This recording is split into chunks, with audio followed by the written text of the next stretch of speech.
Channel पर फिलिपियो के 3 अध्याय के अध्ययन के दूसरे दिन में आज हम फिलिपियो 3 2 से 8 आयतों को देखेंगे।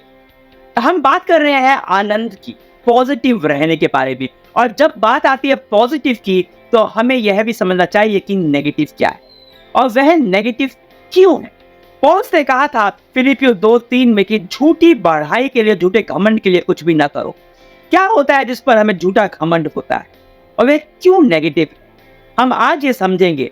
तो आगे बढ़ने से पहले हमेशा की तरह वीडियो को पहले लाइक कर दीजिए और अगर आप नए हैं तो सब्सक्राइब कर बेल आइकन जरूर दबा दीजिए, क्योंकि इस चैनल पर हम पूरी विश्वास योग्यता से, ईमानदारी से परमेश्वर के वचन को समझते हैं। तो एक साथ पढ़ते हैं फिलिपियो 3 2 से 8। कुत्तों से चौकस रहो, उन बुरे काम करने वालों से चौकस रहो, उन काट कूट करने वालों से चौकस रहो, क्योंकि खतना वाले तो हम ही हैं जो परमेश्वर की आत्मा की अगुवाई से उपासना करते हैं और मसीह यीशु पर घमंड करते हैं और शरीर पर भरोसा नहीं रखते। पर मैं तो शरीर पर भी भरोसा रख सकता हूँ। यदि किसी और को शरीर पर भरोसा रखने का विचार हो तो मैं उससे भी बढ़कर रख सकता हूँ। 8वें दिन मेरा खतना हुआ, इज़राइल के वंश और बियामीन के गोत्र का हूँ, इब्रानियों का इब्रानी हूँ, व्यवस्था के विषय में मैं यदि कहो तो फरीसी हूँ, उत्साह के विषय में यदि कहो तो कलीसिया का सताने वाला, और व्यवस्था की धार्मिकता के विषय में यदि कहो तो मैं निर्दोष था। परंतु जो जो बातें मेरे लाभ की थी उन्हीं को मैंने मसीह के कारण हानि समझ लिया है। वरन मैं अपने प्रभु मसीह यीशु की पहचान की उत्तमता के कारण सब बातों को हानि समझता हूं। पहली आयत में पौलुस ने बात की थी आनंदित रहने के बारे में, और दूसरी आयत में वह बात करता है कि वह क्या है जो आपके आनंद को खत्म कर देता है। पौलुस कहता है कुत्तों से चौकस रहो, बुरे काम करने वाले से चौकस रहो और काटकुट करने वालों से चौकस रहो।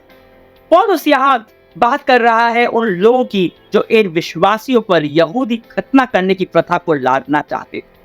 जहां से पौलुस जाता उसके जाने के बाद तुरंत बाद ही ये लोग पहुंच जाते और फिर ये लोग पौलुस के अनुग्रह की शिक्षा को उसके खिलाफ वो सिखाने लगते।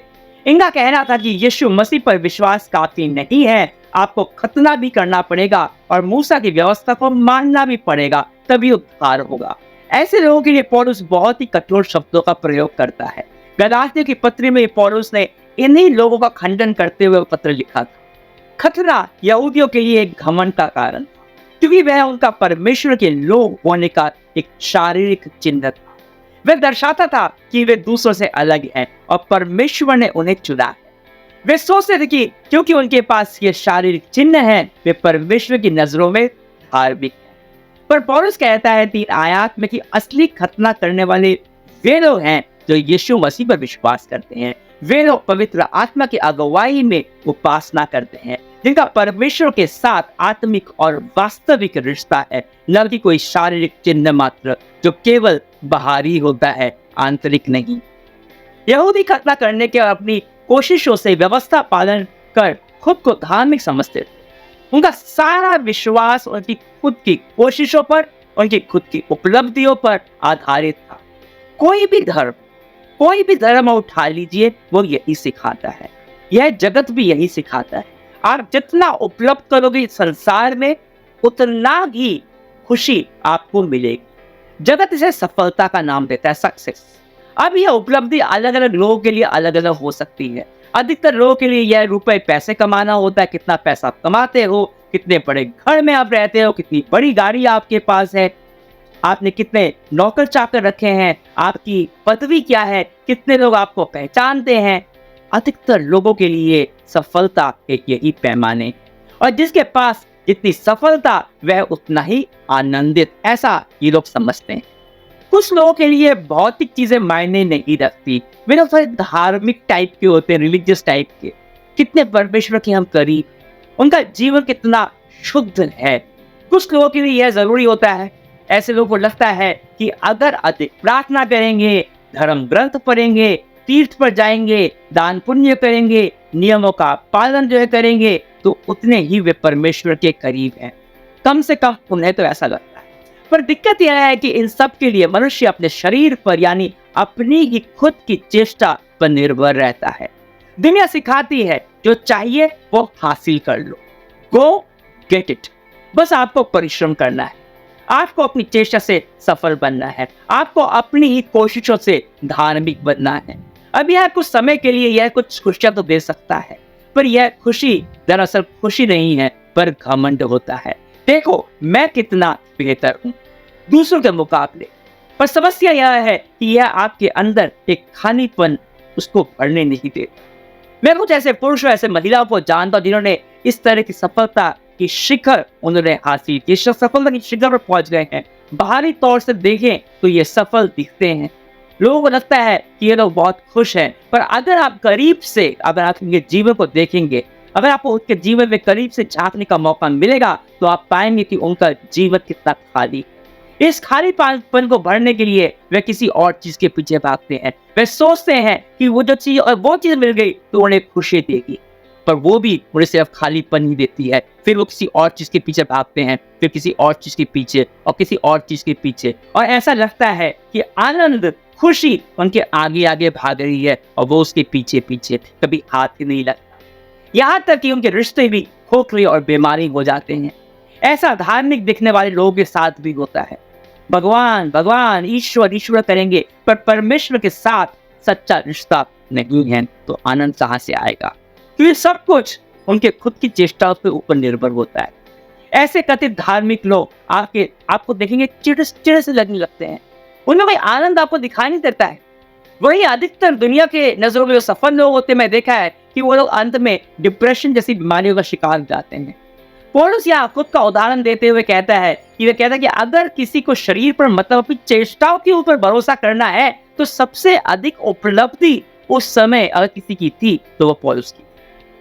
रीति के अनुसार उसका खतना हुआ था, वह शुद्ध रूप से यहूदी, इब्रानियों का इब्रानी, वो फरीसी था।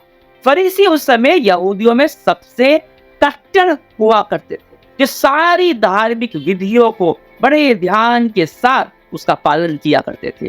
पौलुस इतना कट्टर था, इतनी कट्टरता के साथ वो व्यवस्था का पालन करता कि उस पर कोई दोष नहीं लगा सकता।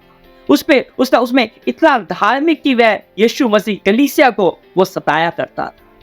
पर वह कहता है कि आयात में सारी उपलब्धियां मसीह के सामने आनी है, मतलब किसी भी लाभ की नहीं। पुराने नियम में एक जबरदस्त किताब है इसी विषय पर, सबोपदेशक, कहते हैं कि यह राजा सुलेमान के द्वारा रचित है। सुलेमान वह व्यक्ति था जिसके पास सबसे अधिक बुद्धि, वह सबसे अमीर व्यक्ति था। ऐसा कुछ नहीं था उस समय जो उसको उपलब्ध नहीं था, उसके पास नहीं था। पर सुनिए क्या कहता है वो सबोपदेशक 2:11 में, तब मैंने फिर से अपने हाथों के सब कामों को और अपने सब परिश्रम को देखा, तो क्या देखा कि सब कुछ व्यर्थ और वायु को पकड़ना है और संसार में कोई लाभ नहीं। आप जानते हैं सांसारिक सफलता और उपलब्धियां क्यों आपको खुशी नहीं दे सकते? एक तो इसलिए क्योंकि वह अस्थाई है, क्षण भंगुर है। वे कुछ समय की संतुष्टि तो दे सकते हैं, लेकिन वे स्थायी संतुष्टि प्रदान नहीं कर सकते। एक बार जब शुरुआती उत्साह खत्म हो जाता है तो रह जाता है खालीपन और मोहभंग, जैसा पौलुस के साथ भी हुआ था, राजा सुलेमान के साथ हुआ था।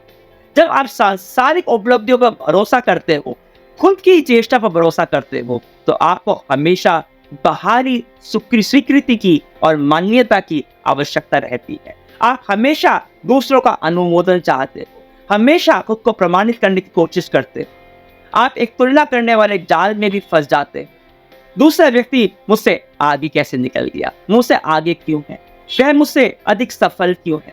यह सोच आपको असंतुष्ट बना देती है, आप में कृतज्ञता को खत्म कर देती है, आप में धन्यवाद की भावना नहीं रह जाती, और आपके अंदर जो असंतुष्टि है, जो खालीपन है, उसे भरने के लिए आप और अधिक उपलब्धियों के पीछे भागते हैं, और आपका जीवन एक कभी ना खत्म होने वाली दौड़ बन जाता है जिसमें कोई आराम, कोई विश्रांत नहीं है। यह आपको अंदर से थका देता है, आपको तोड़ देता है और अंत में चिड़चिड़ा बना देता है। आपने देखा है हमारे देश में पहले लोग भौतिक सफलता के पीछे भागते हैं, और अगर वे मिल जाती है तो एक समय के बाद सारी उपलब्धियां उन्हें बेमानी लगने लगती है, और उसके बाद वे धर्म की बातें करने लगते हैं। अपनी कोशिशों से आत्मिकता के पीछे वो भागने लगते हैं, पूजा पाठ करने लगते हैं, सत्संग में जाने लगते हैं, किसी गुरु के चेले बन जाते हैं, पर हाथ में कुछ भी नहीं आता। जितना आप खुशी के पीछे भागते हो, खुशी उतनी ही आपसे दूर होती जाती है। और फिर कहते हैं जिंदगी तो भैया ऐसी ही है। नहीं, जिंदगी ऐसी नहीं है। आपका एटीट्यूड गलत है, क्योंकि आपने खुद को और जिंदगी को समझा ही नहीं। हम सब के अंदर परमेश्वर ने एक खाली रिक्त स्थान बनाया है, जो केवल और केवल परमेश्वर ही भर सकता है और कुछ नहीं। वह भरता है परमेश्वर के साथ हमारा रिश्ता, जो रिश्ता हमारे अच्छे होने पर, हमारी कोशिशों से अच्छा करने में, धार्मिक काम करने से नहीं बढ़ता। वह बढ़ता है जब हम परमेश्वर के प्रेम को स्वीकारते हैं, उसकी दया और अनुग्रह को स्वीकारते हैं और समझते हैं कि जो यीशु मसीह के माध्यम से आया, एकमात्र यीशु मसीह का हमारे जीवन में प्रकाशन ही असली रोशनी ला सकता है। उसके साथ हमारा एक अंतरंग संबंध बना सकता है, जो हमें असली सच्चा आनंद देता है। इसलिए पौलुस की सारी उपलब्धियां गिनाने के बाद कहता है 7 आयत में, परंतु जो जो बातें मेरी लाभ की थी उनको मैं मसीह के कारण हानि समझता हूँ, वरन मैं अपने प्रभु यीशु मसीह की पहचान की उत्तमता के कारण इस बात को हानि समझता हूँ। इस बारे में हम कल बात करेंगे। मेरे प्रियजनों, अगर आपके जीवन में आनंद नहीं है तो आपको अपने जीवन में एक पैनी दृष्टि डालने की आवश्यकता है।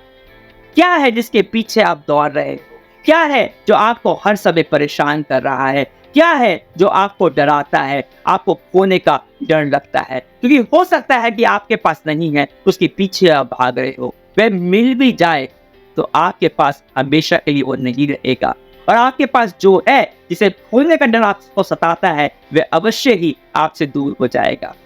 तब आप क्या करेंगे? एक ही है जिस पर आप भरोसा कर सकते हैं, और वह है यीशु मसीह। उसके साथ आपका रिश्ता अनंत तक चलने वाला है। तो अगर आप उस पर विश्वास करते हो, अगर उसके साथ रिश्ते को और मजबूत करना चाहते हो, तो उसके साथ समय बिताओ, उसकी सुनो और उससे सीखो, उसके प्रेम, उसकी दया, अनुग्रह को और गहराई से समझो। यही हम भक्ति वचन पर करते हैं। क्या आज के वचन ने आपको चुनौती दी? कमेंट्स में लिखकर मेरे को बताइए, लाइक और शेयर कीजिए। अगर आप मुझसे व्यक्तिगत रूप से जुड़ना चाहते हैं, कोई सवाल है, बाइबल पर आधारित या प्रार्थना निवेदन है, तो व्हाट्सएप के जरिए आप कर सकते हैं। यह रहा मेरा व्हाट्सएप नंबर, कमेंट्स में मैंने पिन कर दिया है। कल हम आज की ही चर्चा को जारी रखेंगे फिलिपियों 3:7-11 में। यीशु मसीह का अनुग्रह, पिता परमेश्वर का प्रेम और पवित्र आत्मा की सहभागिता आपके साथ बनी रहे हमेशा हमेशा के लिए, जब तक वो वापस ना आ जाए।